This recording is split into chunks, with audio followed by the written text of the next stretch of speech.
వేణుస్వామి గారితో డేంజర్ అంటే మిగతా కొంతమంది బ్రాహ్మణ లైక్ పంతులు కానీ వీళ్ళు కానీ చెప్పేది ఇది వేణుస్వామి గారి డేంజరు. ఆయన్ని ఒకవేళ ఏమైనా అంటే మళ్ళీ ఆయన పూజలు చేసి మనం నాశనం అయిపోయేలా ఇది కూడా ఆయన చేయగలడు, పవర్స్ ఉన్నాయి. నమ్ముతున్నట్టే కదా, అంటే నాకు వర్తుందనే కదా. అలా అలా నాకు అర్థం కాదు. వర్తున్నట్టే కదా, ఇప్పుడు వర్త్ లేకపోతే ఫీల్ కావాలి. భయపడుతున్నారంటే నమ్ముతున్నట్టే కదా, సబ్జెక్ట్ ఉందని నమ్ముతున్నారు కదా. ఓకే ఓకే, పవర్స్ ఉన్నాయి, పవర్స్ నమ్ముతున్నారంటే సబ్జెక్టే కదా, అది తప్పేం లేదే దాంట్లో, దాని తప్పేం లేదు కదా. అంటే నా దగ్గర పవర్స్ నమ్ముతున్నారు కదా, అంటే ఇట్ ఈస్ ప్రూవ్డ్ కదా. నేను అనే పాయింట్ ఏంటంటే నేనేదో జనాల్ని ఉద్ధరిస్తా, నేనేదో జనాలకు పూజలు చేసి వాళ్ళను మంచి చేస్తా అనుకున్నప్పుడు ఫస్ట్ అడిగే క్వశ్చన్ ఏంటంటే రేపు ఇచ్చినాయాలా నీకు వచ్చిన సమస్యలు క్లియర్ చేసుకోరా అంటారు ఫస్ట్. మరి నా సమస్యలు నేను క్లియర్ చేసుకుంటా కదా, లాజికా కాదా? చేస్తారా నిజంగా? నేను అడిగే పాయింట్ మీకు అర్థం కాలా? అర్థమైంది. నేను చెప్తున్నది ఒకటి, నీకు అర్థమవుతున్నది ఏమంటున్నా. నాకు ఒక న్యాయపరమైన చిక్కు వచ్చినప్పుడు దాని నుండి బయటపడడానికి నేను పూజలు చేసుకుంటానా చేసుకోనా? మరి వాటి ద్వారానే కదా నేను జనాలకి. ఇప్పుడు నీకేదన్నా ప్రాబ్లం వచ్చి రేపు పొద్దున వేణుస్వామి గారు నాకు ఈ సమస్య వచ్చింది అంటే సమస్య మీరు ఎప్పుడు నమ్ముతారు? నన్ను మీరు చేశాక అది మీరు నేను బయటపడ్డప్పుడు నమ్ముతారు. అదే మీ సమస్యల నుంచి మీరు బయటపడ్డాక జనాలు నమ్ముతారు. అర్థమైంది. బట్టతల పెట్టుకొని నేను వెంట్రుకలు మొలిపిస్తాను టీవీలో యాడ్ ఇస్తే అమనాబూతులు తిడతారు. అరే నీకే గుండు మీద ఎంటికలు లేవు, నువ్వేం మొలిపిస్తావురా అని. అట్లనే నేను కూడా నా స్టామినా ఏందో జనాలకు తెలియజెప్పాలి అంటే నేను నా సమస్యల నుండి బయటపడ్డప్పుడే కదా ఎదుటి వ్యక్తికి చేసే రైట్స్ నాకు ఉంటాయని చెప్తున్నా. అంటే ఇప్పుడు మీకు వచ్చిన సమస్యల నుంచి మీరు బయటపడ్డానికి మీకు మీరే పూజ చేసుకున్నారు. ఎందుకు చేసుకో?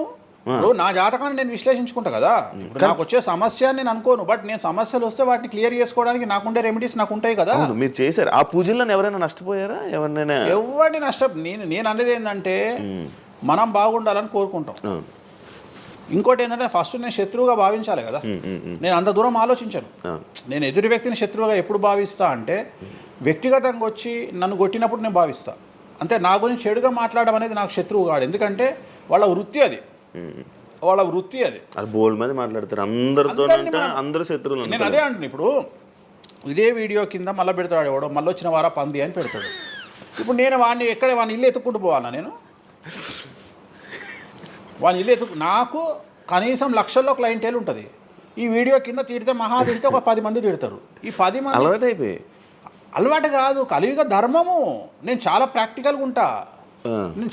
నేను లేకపోతే ఎంత దమ్ము ఉంటే ధనిష్టల నేను వచ్చి మందు తాగుతా, నాన్ వెజ్ పెడతా అని చెప్పుకోవాలంటే చాలా విషయం ఉండాలి, మామూలు విషయం కాదు.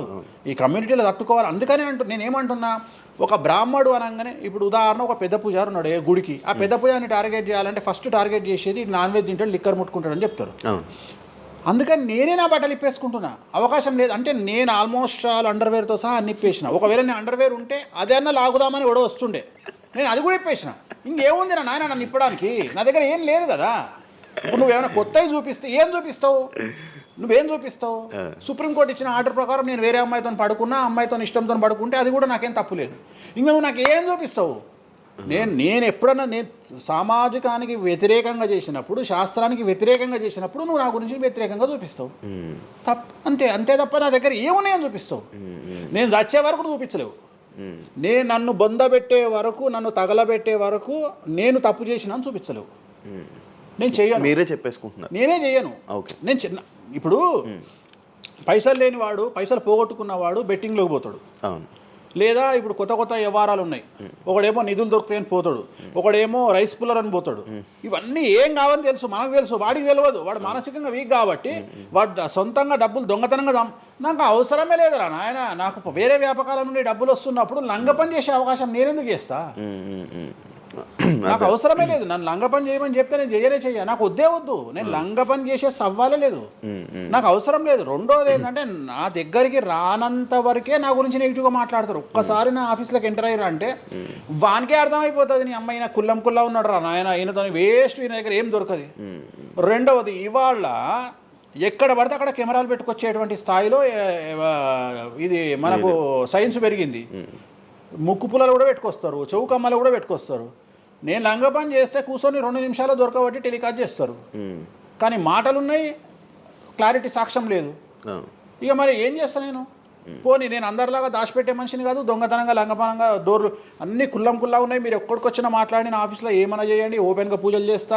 ఇంకోటి వేరేటోడు పెట్టే కానీ నేనే పూజ పెడుతున్నా.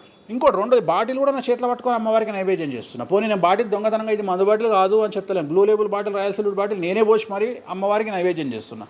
ఇంకా ఎక్కడనే దాపరికం ఉంది. ఇంకా బాటిల్స్ కూడా కాస్ట్లీ, అంటే పెద్ద పెద్ద గెస్టులకే అవి పెద్ద వాళ్ళ విఐపి రేంజ్ని బట్టి పెడతాం. రాయల్స్ నార్మల్ వాళ్ళు వస్తే వాళ్ళకి తగ్గట్టి వాళ్ళ ఇష్టం. ఇప్పుడు ఉదాహరణ ఇప్పుడు బాలయ్యబాబు చేస్తే మ్యాన్షన్ హౌస్ పెడతాం. ఇప్పుడు కొంతమంది ఎన్ఎస్సి అంటే ఇప్పుడు ఉదాహరణ వాడు మొన్న ఎవడో విమర్శిస్తుండు నన్ను. మొన్న ఎవడో ఆయన లారీ కళ్ళద్దాలు పెట్టుకుంటాడు అని ఒక జ్యోతిష్కుడు నన్ను విమర్శిస్తున్నాడు. అంటే అరే లారీ కళ్ళద్దాలు అది కొనాలంటే కాశీ దాకా దేకాలి. ఎంత ఉంటే అంటే మన లైఫ్లో దాని వాల్యూ తెలియదు. అదే కుక్కకి ఏం తెలుసు కుసుమపు వాసన, నెయ్యి గురించి ఏం తెలుసు కుక్క కంటే. వాడు ఏదో మాట్లాడతాడు. వాడు మాట్లాడినప్పుడు నేను వాడి మీద పీటీఏ చూపిస్తా. అరే నా కళ్ళద్దాల గురించి మాట్లాడుతున్నాడు, ఆ కళ్ళద్దాలు నీ జీవితంలో చేతులు కూడా పట్టుకొని చూడలేవురా నువ్వు. ఇంకా నువ్వు దాని గురించి మాట్లాడితే నువ్వు ఇక వాడిని కుక్క కంటే హీనంగా నేను చూడాలి తప్ప వాని గురించి వాని మీద నేను సింపతి చూపిస్తా తప్ప నేను కోపానికి ఎందుకు వస్తా. అట్లా చాలామంది విమర్శ చేస్తుంటారు. విమర్శల గురించి మనం పట్టించుకునే. మీకు బ్రాండ్ బట్టలు, బ్రాండ్ స్పెట్స్ అవన్నీ ఎలా అలవాటయ్యాయి? అంటే ఎలా అలవాటయ్యాయి అంటే ఇప్పుడు కూడా చెప్తా. జాతక రీత్యా శుక్రుడు ఎవరికైతే కొద్దిగా నీచంలో ఉంటాడో వాళ్ళు ప్రతి శుక్రవారం నాడు పర్ఫ్యూమ్ కొట్టుకోవాలి. శుక్రుడు అంటే లగ్జరీస్. ఓకే. శుక్రుడు జాతకంలో శుక్రుడు గ్రహం నేను మాట్లాడేది. శుక్రగ్రహం వీక్ ఉన్నప్పుడు ప్రతి శుక్రవారం నాడు పర్ఫ్యూమ్ కొట్టుకోవాలి. అండ్ ఒక పెగ్గు 30 ml కాచేయాలి. తాగుమని చెప్తే వేణుస్వామి చెప్పిండు కదా అని ఒక ఉద్యమంలాగా తాగొద్దు. ఒక 30 ml స్కాచ్ తాగాలి. అట్లా ఒక 3 నెలలు చేసిన తర్వాత డెవలప్మెంట్ ఏందో మీకే కనిపిస్తుంది. మళ్ళీ వేణుస్వామి మందు తాగేమన్నాడు అని కాంట్రవర్సీ కావచ్చు. డాక్టర్లే చెప్తారు. 30 ml తాగితే హార్ట్కి మంచిది, బీపీకి మంచిది అని చెప్తారు. కానీ డాక్టర్ల పేరు అడ్డం పెట్టుకొని కుంభాలు తాగుతారనే భయానికి డాక్టర్లు చెప్పరు, ఆపేశారు. 30 ml అనేది చాలా మంచిది. బట్ నేను రోజు తాగమంటలేను. శుక్రవారం నాడు మాత్రమే. అది కూడా శుక్రుడు నీచంలో ఉంటే, శుక్రుడు 6వ ఇంట్లో, 12వ ఇంట్లో, 8వ ఇంట్లో ఉన్న శుక్రుడి మీద శని దృష్టి ఉన్న జాతకరీత్యా మీరు శుక్రవారం నాడు 30 ml పెగ్గు తాగండి నైటు. అది కూడా ఫ్యామిలీతోని మహమ్మద్ రఫీ పాటలు పెట్టుకొని, ఏఆర్ రెహమాన్ పాటలు పెట్టుకొని, ఇళయరాజా పాటలు పెట్టుకొని ఆ పెగ్గు తాగి ఆ పాటలు ఎంజాయ్ చేసి పండుకోండి హ్యాపీగా. సో మీ లైఫ్ ఎట్లుంటుందో చూడండి. నేను మాట్లాడేది వ్యాపారమో ఇతర ఉద్యోగం చేసే వాళ్ళ గురించి కాదు. ప్రత్యేకించి 100 రూపాయల దగ్గర 1,00,000 రూపాయలు సంపాదించగలిగి రియల్ ఎస్టేట్ వ్యాపారులు, వ్యాపారస్తులు, పొలిటీషియన్స్, పెద్ద వాళ్ళ గురించి మాట్లాడుతున్నాను. టీచర్లు, అటెండర్ల గురించి నేను మాట్లాడతలేను. టీచర్ ఎంత తాగినా తాగుడు మిగులుతుంది తప్ప పైసలు రావు. ఎందుకంటే ఆయన జీతం అంతే కాబట్టి. సో ఎక్కడైతే పెరగడానికి ఆస్కారం ఉంటుందో వాళ్ళ గురించి మాట్లాడుతున్నాం. సో ఇది కూడా మంచిది రెమెడీ. సో ఇలాంటి రెమెడీలు చెప్పాలంటే వేణుస్వామి చెప్తాడు కానీ వేరేటోడు చెప్పాడు. ఎందుకంటే వాడికి భయం, మందు తాగమంటే తప్పు. అరే మందు తాగమంటే తప్పు అయితే మందు యాడ్ ఎందుకు వస్తుంది, మందు ఎందుకు తయారు చేస్తారు? సో ఇదన్నీ అందుకనే దేశ కాలమాన పరిస్థితి. కసినో తీసుకుపోయి గోవాలో పెడితేనేమో లీగలు, హైదరాబాద్లో పెడితే ఇల్లీగలు. సో నేను దేశ కాలమాన పరిస్థితులు అందుకనే చెప్తున్నా. దేశ పరిస్థితులు అంటే గోవాలో యాక్సెప్ట్ గేమింగ్ యాక్ట్, ఇండియా హైదరాబాద్లో యాక్సెప్ట్ కాదు. సో అదే చెప్తున్నా. ఒక దగ్గర విడాకులు అనేవి ఇండియాలో కష్టము, అమెరికాలో ఈజీ. అమెరికాలో 10 విడాకులు తీసుకున్నా ఎవడు పట్టించుకోడు. సో ఇవన్నీ కామన్. ఒకప్పుడు ఒక పెళ్లి చేసుకో, రెండో పెళ్లి అనేది చాలా పెద్ద విషయం. ఇవాళ తెలుగు సమాజం కానీ ఎంత గొప్పదైపోయిందంటే 5వ పెళ్లికి కూడా శుభమా అంటూ 5వ పెళ్లి అంటున్నారు. కాబట్టి చాలా వైడ్ రేంజ్ ఆఫ్ థింకింగ్ అనేది మారిపోయింది. కాబట్టి వేణుస్వామి కూడా మారిండు దాంట్లో. సింపుల్, అంతే, ఏం లేదు. ఇనయ మీ ఫ్రెండే ఇనయ ఫ్రెండ్ అనే పదం తప్పు కదా. ఫాలోవర్స్ ఉంటారు, నా క్లయింట్లు ఉంటారు, అంతేగాని తనకి రీసెంట్గా బాయ్ ఫ్రెండ్ వచ్చి బ్రేకప్ అయింది కదా, మరి మీరు చెప్పలేదా తనకి? ఇలా నాకు సంబంధం లేదు. మీ దగ్గర కూడా పూజ చేయించుకున్నారు కదా మీ దగ్గర. నేను పూజ చేసింది ఆమె పర్సనల్ ఇష్యూ కోసం కాదు కదా. నేను ఆమె పూజ చేసింది సినిమా కోసం చేసినా. ఇప్పుడు రాజాసార్లు ఆమె చేస్తుంది కదా, ప్రభాస్ సినిమాలో ఆమె యాక్టింగ్ చేస్తుంది. అంతవరకు నా దగ్గరికి 190 మంది వస్తారు కదా, వాళ్ళ గురించి వ్యక్తిగతంగా వాళ్ళని కంటిన్యూగా ఉండేది నాకు లేదు. నాగ చైతన్య శోభిత జాతకాన్ని మీరు చెప్పడం జరిగింది కదా, అది తప్పని ఇప్పటికైనా ఒప్పుకుంటున్నారా? టైం విల్ డిసైడ్ అండి ఏదైనా కానీ. నేను జాతకాలు చెప్తా, పర్సనల్గా నాకు ఎవరి మీద ఏ కోపాలు ఉండవు. వేణుస్వామి జాతకం చెప్పినప్పుడు కామెడీ, 2-3 ఏళ్ళు అయినాక సీరియస్. సో నేను నమ్మింది నేను చెప్పిన. సింపుల్. ఓకే. సెలబ్రిటీ జాతకాలు వేణుస్వామి చెప్పి కలకల్లాడిన వేణుస్వామి ఈ మధ్య సెలబ్రిటీల నుంచి కొంచెం రావడం కానీ విజిటింగ్ కొంచెం తక్కువ అయ్యి డౌన్ అయ్యింది అంటున్నారు, నిజమా అది? పెరిగింది. ఓ పెరిగింది. కాకపోతే ఇంతకు ముందులాగా పబ్లిక్లో పెట్టట్లేదు. ఓకే. నేను పెట్టట్లేదు. ఓకే. దిష్టి అనా? దిష్టి అని కాదు, నేను పెట్టట్లేదు. అవసరం లేదు, ఆ స్థాయి దాటిపోయినా అనుకుంటున్నా. అంటే పబ్లిసిటీ చేసే స్థాయి దాటిపోయినా అనుకుంటున్నా. ఓకే. పబ్లిసిటీ స్టంట్లు ఎందుకులే లోపల. ఇప్పుడు నేను అనేది ఏంటంటే, ఒక టీవీ ఛానల్ బ్రేకింగ్ న్యూస్ ఇచ్చి, ఉదాహరణ TV9 గురించి మాట్లాడుకుందాం. 2002 సంవత్సరంలో స్టార్ట్ అయిన టీవీ ఛానల్ బ్రేకింగ్ న్యూస్ కోసము తన స్టాండర్డ్స్ క్రియేట్ చేయడం వరకే తన ప్రయత్నం తను చేస్తుంది. ఒక లెవెల్ వచ్చిన తర్వాత, ఒక నెంబర్ 1 పొజిషన్ వచ్చిన తర్వాత చిల్లర వేషాలు లేదు. అట్లనే వేణుస్వామి దానికోసం ప్రయత్నం చేసిండు, సెలబ్రిటీ జాతకాలు చెప్పిండు. వేణుస్వామికి ఆ స్టేజ్ వచ్చింది కాబట్టి వేణుస్వామి ఇప్పుడు చిల్లర వేషాలు ఏదలుచుకోలే. అంటే ఇప్పుడు వాళ్ళ గురించి వీళ్ళ గురించి చెప్పి వేణుస్వామి సెలబ్రిటీ. సో వేణుస్వామి ఇప్పుడు సెలబ్రిటీ జాతకాలు చెప్పాల్సినటువంటి పరిస్థితుల్లో వేణుస్వామి లేడు అని అనుకున్నాడు కాబట్టి వేణుస్వామి సెలబ్రిటీ జాతకాలు చెప్పట్లేదు. Simple logic. నాకు కావాల్సిన పబ్లిసిటీ కంటే ఎక్కువ వచ్చింది, ఇంకేం చేసుకుంటా నేను? నాకు ఎక్కువ ఎక్స్ట్రీమ్ వస్తుంది, నాకు వద్దు. ఇప్పుడు వేరే వాళ్ళు ఉన్నారు, వాళ్ళు చెప్పుకుంటున్నారు. ఇప్పుడు నేను స్లో చేసినప్పటి నుండి ఆగస్టు నుండి మీరు యూట్యూబ్ చెక్ చేస్తే వేరే జ్యోతిష్కులు వేసుకుంటారు అంటే. ఇప్పుడు వేరే జ్యోతిష్కులు కంటిన్యూ అయిపోతున్నారు. సినిమా హీరోల గురించి చెప్తున్నారు, పొలిటీషియన్ల గురించి చెప్తున్నారు. నేను తమ్మునే చూస్తుంటా కదా, విపరీతంగా చెప్పుకుంటారు. మీ నుంచే స్టార్ట్ చేశారు. నేను అదే చెప్తున్నా. కానీ నేను చెప్తే మనోభావాలు దెబ్బతింటాయి, కానీ వాళ్ళు చెప్తే తినవు. ఎందుకంటే నాకున్న స్ట్రైక్ రేట్ అట్లాంటిది. మీరు వైరల్ కంటెంట్. ఎస్, అదే చెప్తున్నాను నేను. ఇంకా ఆ రేంజ్కి వచ్చినా కాబట్టి నేను చెప్పదలుచుకోలే, వదిలేసిన. అంటే ఈ రేంజ్ రావడం కోసం చెప్పినా ఎందుకు చెప్పొద్దు? రేంజ్ వచ్చి వదిలేసిన. మళ్ళీ ఇప్పుడు చెప్పే ఆలోచన లేదు. ఇప్పుడైతే లేదు, ఫ్యూచర్లో ఇప్పుడైతే లేదు. నా జాతకం మారి మళ్ళీ నాకు చిమ అంటే చెప్తా. మీ జాతకం ఎప్పుడు మారిపోతుంది? మారింది, ఆల్రెడీ మారింది, మళ్ళీ మారుతుంటుంది కదా. ఇప్పుడు ఎలానో ఎవ్రీ ఇయర్ మారుతుంటుంది కదా జాతకం అనేది. ప్రతి ఇయర్ గురువు మారుతుంటాడు, ప్రతి 2.5 ఏళ్ళకు శని మారుతుంటాడు. సో మారినప్పుడు జాతకాన్ని బేస్ చేసుకొని 12% మన స్వయంకృత అపరాధం ఉంటుంది, 88% జాతకం ఉంటుంది. ఓకే. ఇప్పుడు ఎలానో ఉగాది వస్తుంది, కొత్త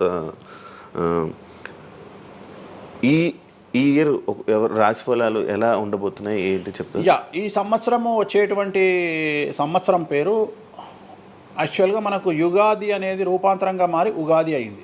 యాక్చువల్గా యుగాది అది ఉగాదిగా మారింది. ఈ సంవత్సరము పేరు శ్రీ విశ్వ వసునామ సంవత్సరము. ఈ సంవత్సరానికి అధిపతి రవి, అంటే సూర్యుడు. సో ఈ సంవత్సరము ఎలా ఉండబోతుంది ఓవరాల్ సంవత్సరము అంటే, రవి అంటే రాజు, రాజకీయాలు, పబ్లిసిటీ, ఈ 3 రవి కమాండ్ చేస్తాడు. అంటే ఈ సంవత్సరము బాగా బాగా బాగా ఎఫెక్ట్ అయ్యేటువంటి వాళ్ళలో రాజకీయ నాయకులు నెంబర్ 1 పొజిషన్లో ఉన్నారు. దేశాలు ఉన్నాయి, అంటే దేశాల మధ్యన, రాష్ట్రాల మధ్యన యుద్ధ వాతావరణము, రాజుల మధ్యన వైరము, రాజులకు ప్రాణగండము, రాజులకు కారాగార వాసము, ప్రకృతి వైపరీత్యాలు, మరీ ముఖ్యంగా అగ్ని ప్రమాదాలు, విమాన ప్రమాదాలు, పడవ ప్రమాదాలు, రైలు ప్రమాదాలు. సో అనుకోని ప్రదేశాలలో అగ్ని ప్రమాదాలు, అలాగే సునామీ హెచ్చరికలు, అలాగే నగరాల్లో విపరీతమైన వర్షపాతము, అండ్ మరీ ముఖ్యంగా ఈ సంవత్సరం విడాకుల సంఖ్య చాలా ఎక్కువ. అలాగే వీటిలో పాజిటివ్ తీసుకుంటే ఆడవారికి విపరీతమైన రాజయోగము, అంటే ప్రాముఖ్యత అనేది ఈ సంవత్సరం ఆడవారికి పెరుగుతుంది. అలాగే 25 సంవత్సరాల నుండి 35 సంవత్సరాల యువతలో ఎక్కువగా కార్డియాక్ అరెస్ట్లు, అంటే చనిపోవడము, అలాగే కన్ను లేదా చర్మానికి హార్ట్, లివరు సంబంధించినటువంటి ఏదైనా ఒక వైరస్ బాధించే అవకాశము. సో ఇవన్నీ కూడా ఈ సంవత్సరం ఉన్నాయి. దీనికి కారణం షష్టగ్రహ కూటమి అని మీనరాశిలో ఏర్పడుతోంది. సో షష్టగ్రహ కూటమి 2019 డిసెంబర్లో ఏర్పడ్డప్పుడు మనకు కరోనా వచ్చింది. అలాగే ఈ సంవత్సరము మార్చి 30వ తేదీ 2025 సంవత్సరంలో మనకు మళ్ళీ షష్టగ్రహ కూటమి మీనరాశిలో ఏర్పడుతోంది.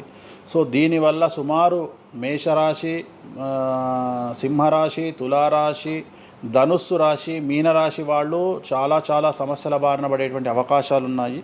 ఇది ఓవరాల్ సంవత్సర ఫలితం.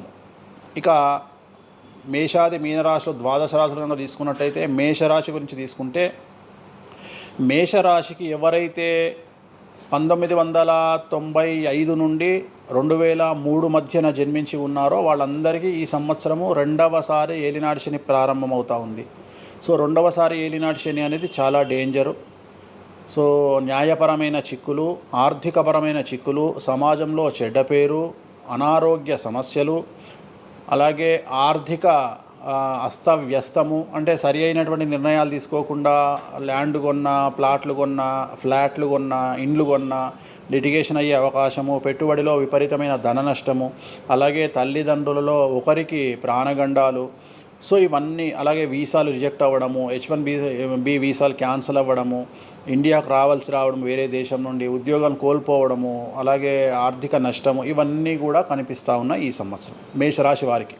మరి ఏం చేయాలా అంటే నలుపు రంగు దుస్తులకు దూరంగా ఉండాలి.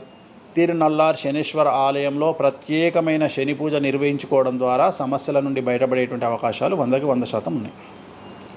నెక్స్ట్ వృషభ రాశి. ఈ సంవత్సరం 100కి 100% అనుకూలంగా ఉన్నటువంటి రాశి వృషభ రాశి. పట్టిందల్లా బంగారంగా ఉంటుంది, ఏది చేసినా సక్సెస్ కనిపిస్తుంది. గత 5 సంవత్సరాల నుండి పడుతున్నటువంటి కష్టాలన్నీ తొలగిపోతాయి. సో ఆర్థికంగా విపరీతంగా ఉంటుంది. వ్యాపారంలో రూపాయికి 10 రూపాయల లాభం వస్తుంది. ఉద్యోగస్తులకు ట్రాన్స్ఫర్స్ ఉంటాయి, ప్రమోషన్లు ఉంటాయి. ప్రభుత్వ ఉద్యోగస్తులకు మ్యూచువల్ కింద భార్యాభర్తలు ఒకే ప్రదేశానికి వచ్చేటువంటి అవకాశాలు కనిపిస్తూ ఉన్నాయి. విద్యార్థులకు ఉత్తీర్ణత శాతం ఉంటుంది. అలాగే కోరుకున్నటువంటి యూనివర్సిటీలో ప్లేస్మెంట్స్ దొరుకుతాయి. అలాగే విదేశీ వీసాలు అప్రూవ్ అవుతాయి. రైతులకు 2 పంటలు అనుకూలంగా ఉంటాయి. కళాకారులకు మంచి కార్యక్రమాలు వస్తాయి. విదేశాల్లో కార్యక్రమాలు నిర్వహిస్తారు కళాకారులు. సో ఏ రకంగా తీసుకున్నా వృషభ రాశి వారికి అనుకూలమైన ఫలితాలు ఉన్నాయి, ఎటువంటి రెమెడీస్ అవసరం లేదు. నెక్స్ట్ మిథున రాశి. సో వ్యయ గురువు నుండి జన్మ గురువులోకి మారుతున్నటువంటి గురువు వల్ల విపరీత రాజయోగం అనేటువంటిది మిథున రాశి వారికి గోచరిస్తూ ఉంది. సో మిథున రాశి వారికి ఈ సంవత్సరం పట్టిందల్లా బంగారంగా ఉంటుంది. ఇంతకుముందు చెప్పినట్టుగా ఈ రాశికి కూడా 100కు 100% అనుకూలంగా ఉంది. మరీ ముఖ్యంగా రాజకీయ నాయకులకు అన్ఎక్స్పెక్టెడ్ పాజిటివ్ థింగ్స్ జరగడం ఈ సంవత్సరం గమనించాల్సినటువంటి విషయం. అవివాహితులకు వివాహయోగ సూచనలు, సంతానం లేని వారికి సంతాన యోగము, ఉద్యోగం లేని వారికి ఉద్యోగము, ట్రాన్స్ఫర్స్ కోరుకునే వారికి ట్రాన్స్ఫర్స్, అలాగే అన్ని రంగాల్లో పనిచేసేటువంటి వారికి, ప్రభుత్వ ప్రైవేటు ఉద్యోగాల్లో ఉండేవారికి పాజిటివ్ థింగ్స్, ప్రమోషన్లు, ట్రాన్స్ఫర్స్, వ్యాపారస్తులకు అనుకూలతలు, ఇవన్నీ కూడా కనిపిస్తూ ఉన్నాయి. స్త్రీలకు మరీ ముఖ్యంగా అనుకూలంగా ఉండబోతూ ఉంది. సో మిథున రాశి వారికి ఎటువంటి సమస్యలు ఈ సంవత్సరం లేవు. సో నెక్స్ట్ వచ్చే రాశి కర్కాటక రాశి. సో కర్కాటక రాశి వారికి సంబంధించి 100కు 90% అనుకూలమైనటువంటి ఫలితాలు ఉన్నాయి. 10% సమస్య ఏమిటి అంటే మే 9, 2025 నాడు గురువు వ్యయంలోకి వస్తూ ఉన్నాడు. మిథున రాశి ప్రవేశం అనేటువంటిది గురువు వ్యయంలోకి వస్తూ ఉన్నాడు. అది ఒక సమస్య కనిపిస్తూ ఉంది. సో 90% చాలా అనుకూలంగా ఉండబోతూ ఉంది. అష్టమ శని వెళ్ళిపోతుంది. 9వ ఇంట్లోకి శని భాగ్యస్థానంలోకి వస్తున్నాడు. సో అనుకూలమైనటువంటి ఫలితాలు ఉన్నప్పటికీ ఎవరైతే కర్కాటక రాశి జాతకులు 60 సంవత్సరాలు దాటి ఉంటారో వాళ్లకు సమస్యలు అనేటువంటివి, ఆరోగ్యపరమైన ఇబ్బందులు అనేటువంటివి కనిపిస్తున్నాయి. అలాగే తొందరపాటు నడక వల్ల, అంటే మెట్లు ఎక్కేటప్పుడు దిగేటప్పుడు నీరు ఉన్న దగ్గర నడిచేటప్పుడు జాగ్రత్తలు తీసుకోండి. ఎందుకంటే గురువు వ్యయం వల్ల కింద పడి కాళ్ళు చేతులు విరగొట్టుకునే అవకాశం ఉంది కర్కాటక రాశి వారికి. మరి రెమెడీ ఏమిటి అంటే ప్రతి గురువారం నాడు లెమన్ ఎల్లో షర్ట్ ధరించడం మగవాళ్ళైతే, ఆడవాళ్ళైతే లెమన్ ఎల్లో డ్రెస్సును ధరించడం వల్ల కర్కాటక రాశి వారు సమస్యల నుండి బయటపడతారు. నెక్స్ట్ సింహరాశి. సో సింహరాశి జాతకులకు అష్టమ శని ప్రారంభమవుతూ ఉంది. ఖచ్చితంగా అన్ని రంగాల వారికి, చిత్ర పరిశ్రమ వారికి, టీవీ రంగం వారికి, మీడియా రంగం వారికి, రాజకీయ నాయకులకు, వ్యాపారస్తులకు, అన్ని వర్గాల వారికి సమస్యలు ఉంటాయి. న్యాయ వ్యవస్థ పరంగా న్యాయపరమైన చిక్కులుంటాయి, సంచలనాలు నమోదవుతాయి. మీడియాకి ఎక్కే అవకాశం ఉంది. సమాజంలో చెడ్డ పేరు, తల్లి తండ్రి లేదా భార్య భర్త తరపున ఎవరికైనా ఒకళ్లకు ఆరోగ్యపరమైన ఇబ్బందులు ఏర్పడే అవకాశం ఉంది.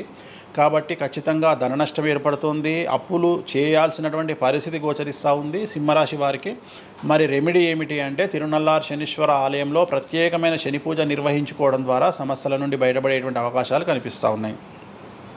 సో నెక్స్ట్ వచ్చిన రాశి కన్యారాశి. సో కన్యారాశి వారికి 6వ ఇంట్లో నుండి శని వెళ్ళిపోతూ ఉన్నాడు. ప్రజెంట్ శని 7వ స్థానంలోకి వస్తూ ఉన్నాడు. సో చాలా అనుకూలమైనటువంటి ఫలితాలు ఉంటాయి. నూతన పదవి, నూతన ఉద్యోగంలో ప్రమోషన్లు, కోరుకున్న చోటకి బదిలీలు, వ్యాపారంలో అన్ని రూపాయలకు ఎక్కువగా సంపాదించడము, స్త్రీలకు కోరుకున్న దానికంటే ఎక్కువ ధనం రావడము, భార్యాభర్తల మధ్య అన్యోన్యత, విద్యార్థులకు ఉత్తీర్ణత శాతం పెరగడము, అలాగే విద్యార్థులకు వీసాలు ఏర్పడము, కోరుకున్న ప్లేస్మెంట్స్ దొరకడము, రైతులకు 2 పంటలు అధిక దిగుబడి రావడం, ఇవన్నీ కూడా కన్యా రాశి వారికి కనిపిస్తున్నాయి. రెమెడీస్ అవసరం లేదు, ఈ సంవత్సరం చాలా బాగుంది. నెక్స్ట్ తులారాశి. సో ఈ అన్ని రాశుల్లోకి అతి డేంజర్ రాశి, సమస్యల బారిన పడే రాశి తులారాశి. ఎందుకంటే షష్టగ్రహ కూటమి ఎఫెక్ట్ 6వ ఇంట్లో, 6వ స్థానంలో, శని 6వ ఇంట్లో. సో తులారాశి అనేది అతి పెద్ద సమస్యను ఎదుర్కోబోతూ ఉంది. తులారాశి వారికి ఆర్థికంగా విపరీతమైనటువంటి రాబడి ఈ సంవత్సరం ఉంటుంది. డబ్బు మినహా అన్ని రకాలుగా మీకు సమస్యలు ఉంటాయి. డబ్బు కోరుకున్న దానికంటే ఎక్కువగా వస్తుంది, కానీ న్యాయపరంగా, ఆర్థికపరంగా, సామాజికంగా తప్పుడు నిర్ణయాలు లేదా తప్పుడు సమస్యలు లేదా సమాజంలో చెడ్డ పేరు, సమాజంలో సంఘంలో చెడ్డ పేరు, ఆరోగ్యపరమైన ఇబ్బందులు, న్యాయపరమైన చిక్కులు. సో తులారాశి వారికి ఏ విధంగా తీసుకున్నా ఒక్క డబ్బు మినహా మిగతా అన్ని సమస్యలే. డబ్బు రాబడి మాత్రమే గొప్పగా కనిపిస్తూ ఉంది, అన్ని సమస్యలే కనిపిస్తూ ఉన్నాయి. తిరునల్లార్ శనీశ్వర ఆలయంలో ప్రత్యేకమైన శని పూజ నిర్వహించుకోవడం ద్వారా సమస్యల నుండి బయటపడతారు. సో నెక్స్ట్ వృశ్చిక రాశి. సో వృశ్చిక రాశి వారికి అర్ధాష్టమ శని వెళ్ళిపోతూ ఉంది. సో చాలా అనుకూలంగా ఉంటుంది. కళాకారులకు, సినిమా స్టార్స్కు, టీవీ వాళ్లకు, మీడియా వాళ్లకు చాలా అనుకూలంగా ఉండబోతూ ఉంది. రాజకీయ నాయకులకు విశేషించి యోగకాలంగా భావించాల్సి ఉంటుంది. విద్యార్థులకు ఉత్తీర్ణత శాతం పెరుగుతుంది, వీసాలు దొరుకుతాయి. అలాగే విదేశాలకు వెళ్ళే వారికి ఉద్యోగాలు దొరుకుతాయి. అలాగే ఉత్తీర్ణత శాతం పెరుగుతుంది. ప్రేమ వ్యవహారాలు ఫలిస్తాయి. భార్యాభర్తల మధ్యన అన్యోన్యత ఉంటుంది. అవివాహితులకు వివాహ సూచనలు ఉంటాయి. అలాగే సంతానం లేని వారికి సంతానం ఉంటుంది. సో వృశ్చిక రాశి వారికి అన్ని రంగాల, అన్ని వర్గాల వారికి పూర్తి అనుకూలతలు ఉంటాయి. రెమెడీస్ ఏమీ లేవు, నెగిటివ్స్ ఏమీ లేవు. సో నెక్స్ట్ ధనుస్సు రాశి. ధనుస్సు రాశి వారికి ఈ నెల మార్చి 30 ఉగాది నుండి అర్ధాష్టమ శని ప్రారంభమవుతూ ఉంది. సో కొన్ని సమస్యలు, ఆర్థికపరమైన ఇబ్బందులు ఉంటాయి. పెట్టుబడుల విషయంలో జాగ్రత్తగా ఉండండి. మరీ ముఖ్యంగా తల్లికి సంబంధించిన ఆరోగ్యం మిమ్మల్ని కలవరపెట్టవచ్చు. సో తల్లిగారి ఆరోగ్యం పట్ల జాగ్రత్తలు తీసుకోండి. అలాగే పెట్టుబడుల విషయంలో జాగ్రత్తలు తీసుకోండి. సమాజంలో చెడ్డ పేరు వచ్చే అవకాశం ఉంది కాబట్టి జాగ్రత్తగా ఉండండి. సో ధనుస్సు రాశి వారు తిరునల్లార్ శనీశ్వర ఆలయంలో ప్రత్యేకమైన శని పూజ నిర్వహించడం ద్వారా సమస్యల నుండి బయటపడతారు. సో నెక్స్ట్ మకర రాశి. గత 10 సంవత్సరాల నుండి మకర రాశి వారు పడుతున్నటువంటి బాధలన్నీ తొలగిపోతాయి. 7.5 సంవత్సరాల ఏలినాటి శని వెళ్ళిపోతూ ఉంది. సో పట్టిందల్లా బంగారంగా ఉంటుంది. ఆర్థికంగా, సామాజికంగా, రాజకీయంగా, న్యాయపరంగా, వివాహపరంగా, సంతానపరంగా, అవివాహితులకు వివాహ యోగ సూచనలు, సంతానం లేని వారికి సంతానము, ఉద్యోగం లేని వారికి ఉద్యోగము, విదేశాల్లో ప్రయత్నం చేసే వారికి అనుకూలతలు, అలాగే ట్రాన్స్ఫర్స్, ప్రమోషన్స్ అన్నీ కూడా అనుకూలంగా ఉన్నాయి. ఎటువంటి రెమెడీస్ అవసరం లేదు. కానీ ఒకే ఒక్క విషయం, భార్యాభర్తల మధ్యలో గొడవలు వచ్చేటువంటి అవకాశాలు కనిపిస్తూ ఉన్నాయి. మకర రాశి వారికి ఎడబాటు కనిపిస్తూ ఉంది. ఆ ఒక్క విషయంలో జాగ్రత్తలు తీసుకోండి, కోపాన్ని తగ్గించుకోండి. సో నెక్స్ట్ కుంభరాశి. కుంభరాశికి 2వ స్థానంలో షష్టగ్రహ కూటమి ఏర్పడుతోంది కాబట్టి ధన నష్టం అనేటువంటిది ఏర్పడబోతూ ఉంది. అతి పెద్ద ధన నష్టం మీరు పెట్టేటువంటి ఇన్వెస్ట్మెంట్ రూపంలో కావచ్చు, భూములు కొన్నా, ఇండ్లు కొన్నా, లేదా ఏదైనా వ్యాపారంలో పెట్టుబడి పెట్టినా చాలా తీవ్రమైన ధన నష్టాన్ని మీరు ఎదుర్కొనే అవకాశం ఉంది. కాబట్టి తొందరపాటు చర్యలు, తొందరపాటు నిర్ణయాలకు దూరంగా ఉండండి. నలుపు రంగు కార్లకు, నలుపు రంగు వస్తువులకు దూరంగా ఉండండి. తిరునల్లార్ శనీశ్వర ఆలయంలో ప్రత్యేకమైన శని పూజ నిర్వహించడం ద్వారా కుంభరాశి జాతకులు సమస్యల నుండి బయటపడతారు. ఇక చివరిదైనటువంటి రాశి మీనరాశి. మీనరాశి వారికి జన్మంలో అంటే మీనరాశిలోనే షష్టగ్రహ కూటమి ఏర్పడతా ఉంది. సో చాలా సంచలనాలు ఉంటాయి. నెగిటివ్సే కనిపిస్తూ ఉన్నాయి, పాజిటివ్స్ ఒక్కటి కూడా కనిపించడం లేదు. ఆర్థికంగా, న్యాయపరంగా, సామాజికంగా, ఆరోగ్యపరంగా, కుటుంబ పరంగా అన్ని రకాల ఇబ్బందులు ఎదుర్కొంటారు. సంచలనాలు ఫేస్ చేయాల్సి వస్తుంది. కుటుంబంలో ఆరోగ్యపరమైన ఇబ్బందులు ఉంటాయి, ఆర్థికపరమైన నష్టాలు ఉంటాయి, భార్యాభర్తల మధ్యన గొడవలు ఉంటాయి, ఎడబాటుకు దారితీసే అవకాశం ఉంది. తల్లిదండ్రుల్లో వారికి ప్రాణగండం కనిపిస్తూ ఉంది. సో చాలా సమస్యలు మీనరాశి వారు ఫేస్ చేసే అవకాశం ఉంది. తిరునల్లార్ శనీశ్వర ఆలయంలో ప్రత్యేకమైన శని పూజ నిర్వహించడం ద్వారా ఈ సమస్యల నుండి బయటపడేటువంటి అవకాశాలు ప్రస్ఫుటంగా కనిపిస్తున్నాయి. ఇవి 12 రాశుల వివరాలు. స్వామి, ఇది మామూలుగా పంచాంగం చూసి చెప్తూ ఉంటారు, మీరు ఏం చూడకుండా ఇవన్నీ ఎప్పుడు నోటికి వస్తాయి కదా, ఇంకెందుకు? ఎవరెవరు ఎక్కడున్నారో తెలుసు కదా. అచ్చా, శని కుంభంలో ఉన్నాడు, మీనంలోకి వస్తున్నాడు ఈ నెల 30. ప్రజెంట్ వృషభంలో గురువు ఉన్నాడు, మే 9కి మిథునంలోకి వస్తున్నాడు. Practice makes perfect. రోజు ఒక్క జాతకం రాయడానికి రోజు 100 జాతకాలు రాయడానికి చాలా తేడా ఉంటుంది కదా. చూసి ఉన్నాం కదా, పెద్ద అవసరం లేదు. టైం లేకుండా జాతకం చెప్పేవాడిని ఇండియాలో నేను ఒక్కడే. పుట్టిన టైం లేకుండా జాతకాన్ని చెప్పేవాడిని నేను ఒక్కడే. నాకు టైంతో పని లేదు, డేట్ ఆఫ్ బర్త్ ఇస్తే చాలు. నాకు చెప్తారా? డేట్ ఆఫ్ బర్త్ ఇస్తే చాలు. టైం వితౌట్ టైం నేను చెప్పేస్తాను జాతకం. ఇప్పుడు ఒకసారి చెప్పనా నాది ఇప్పుడు చెప్పనా? ప్రాక్టికల్గా ఎందుకు అన్ని సంచలనాలు చెప్తా కదా నేను, మళ్ళీ కెమెరా రికార్డ్ అయితే. ఓకే వద్దులే. నాకు నార్మల్ చెప్పేది అలవాటు లేదు కదా. నా దగ్గరికి రావాలంటే ప్రిపేర్ అయ్యి రావాలి. అంటే నేను సొల్లుపురానని చెప్పా, నేను 40 ఏళ్ళకి ఇల్లు కొంటావు, 50 ఏళ్ళకి నరుకుతావు, కొరుకుతావు, ఇవి కాదు. వచ్చే 6 నెలలు జైలుకు పోతావు. నీకు విషయం ఎవరిదైనా. సో ఈ టైంలో డివోర్స్ అవుతుంది, ఈ టైంలో యాక్సిడెంట్ అవుతుంది. అంటే చెడును తెలుసుకోవడం వల్ల చెడు నుండి బయటపడడం ముఖ్యంగా. నేను చెప్పినా చెప్పకుండా నువ్వు కారు కొంటావు. నువ్వు కారు కొనడం అనేది it is very normal, right? నువ్వు ఇల్లు కొనడం అనేది నార్మల్. నా దృష్టిలో చెడు చెప్పడం వల్ల చెడు నుండి తప్పించుకోగలిగితే చాలు అనేది నేను. నీ మంచిని ఎవడు ఆపలేడు, చెడుని ఆపొచ్చు. ఇప్పుడు నువ్వు బెంజ్ కారు కొనుక్కుంటా అంటే, నువ్వు ఒక BMW కొనుక్కుంటా అంటే నేను ఆపను. కానీ BMWలో 140 పోతే ఆపుతా. నేనేమంటా, భగవంతుడు నీకు BMW ఇచ్చింది భగవంతుడు, కానీ 180లో పోయే కక్కుర్తి నీకుంటే నేనెవడు కాపాడలేడు. హైదరాబాద్ రోడ్లకు 120 లాస్ట్, 140 పైన బండి షేక్ అవుతుంది ఈ రోడ్లకు. సో 120 కంటే ఎక్కువ పోకు అని చెప్తా. కానీ దేవుడిని అయితే నీకు BMW ఇవ్వద్దు అని నేను చెప్పలేను కదా. సో నీకు BMW దేవుడు ఇస్తాడు. సో నువ్వు స్వయంకృత అపరాధం చేసుకోకుండా కాపాడాల్సిన బాధ్యత నాది. బాబు ఫ్యాటీ లివర్ ఉంది, మందు దాకు.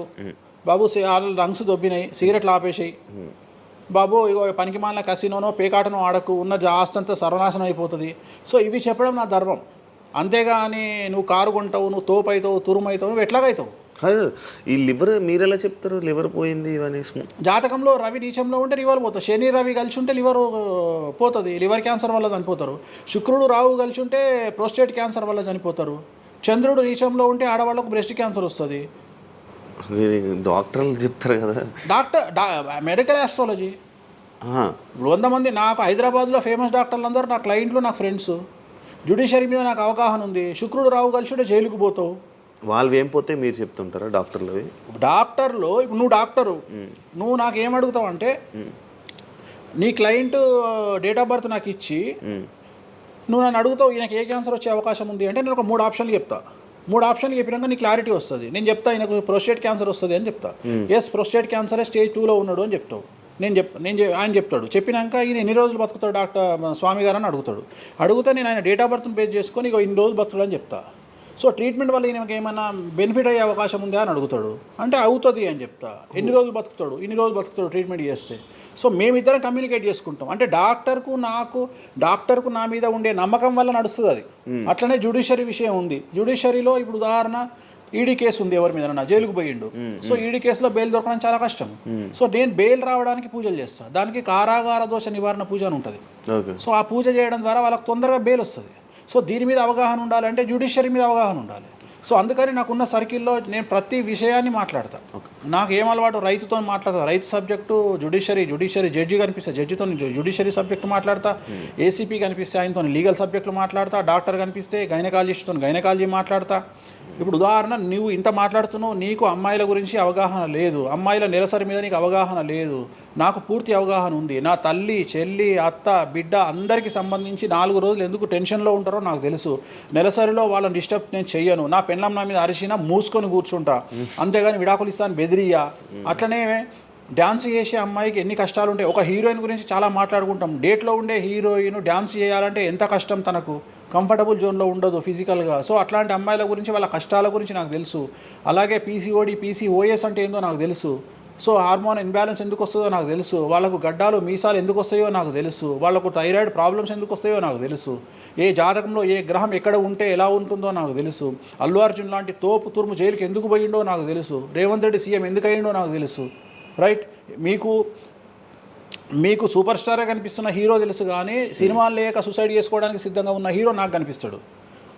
అర్థమైందా? మీకు సూపర్ స్టార్ హీరోయిన్ కనిపిస్తుంది, కానీ ప్రేమ పేరుతో ఉన్న సొమ్మంతా తీసుకుపోయి మగవాడికి పెట్టి అడుగు తింటున్న హీరోయిన్ నాకు కనిపిస్తుంది. సో నాకు నెత్తిలో గ్రహాలు కనిపిస్తాయి తప్ప మనుషులు కనిపించరు. శివ అనే వ్యక్తి నాకు కనిపించాడు. శివ నెత్తిలో ఉంటే 9 గ్రహాలే కనిపిస్తాయి నాకు. జస్ట్ శివ అనేది ఒక పేరు నాకు, బట్ నాకు 9 గ్రహాలే కనిపిస్తుంటాయి. ఆడుతుంటాయి, డ్యాన్స్ ఆడుతున్నది నాకు కనిపిస్తుంటాయి. నెక్స్ట్ ఇట్లా జరుగుతుంది శివకు నెక్స్ట్ 1 ఇయర్లో. అది నాకున్న ప్రాబ్లం. కనిపిస్తాయా? నాకు అదే కదా, నా దరిద్రం అదే కదా, నాకున్న ప్రాబ్లం అదే కదా. సో నాకు నీ జాతకం ఏందో నాకు కనిపిస్తుంటుంది తర్వాత. అందువల్లనే అట్లా ఆపుకోలేక నోటి దురద వల్ల తొందరపాటు చెప్పే ఇట్లా వచ్చిన, అందుకనే ఆపుకుంటున్న వాటిని. అది ఇప్పుడు నా చూసి అంటే చెప్పేస్తారు మొత్తం కనిపిస్తున్నాయి. అది ఏదో మన సినిమాలో ఉంటుంది, ఆయనకి మొత్తం ఇక్కడ రాత కనిపిస్తుంటుంది. భగవంతుని దయ అంతే. Okay okay done. Thank you Swami గారు. టైం లేక మనం తక్కువలో తప్పకుండా మళ్ళీ త్వరలోనే ఒక 4-5 నెలల్లో మళ్ళీ మంచిగా చేద్దాం, మళ్ళీ కలిసి మళ్ళీ మాట్లాడదాం. Thank you so much interview ఇచ్చిన. మరొకసారి ప్రేక్షకులకు శ్రీ విశ్వావసునామ సంవత్సర ఉగాది శుభాకాంక్షలు. ఈ సంవత్సరం అంతా శ్రీ వెంకటేశ్వర స్వామి వారి అనుగ్రహంతో మీకు అన్ని శుభాలే జరగాలని కోరుకుంటూ ఓం నమో Venkateshayya. Thank you so much. చూసారు కదా ఇంటర్వ్యూ. ఇంకో గెస్ట్తో మళ్ళీ మీ ముందుకు వస్తాం. అంతవరకు సీ బాయ్.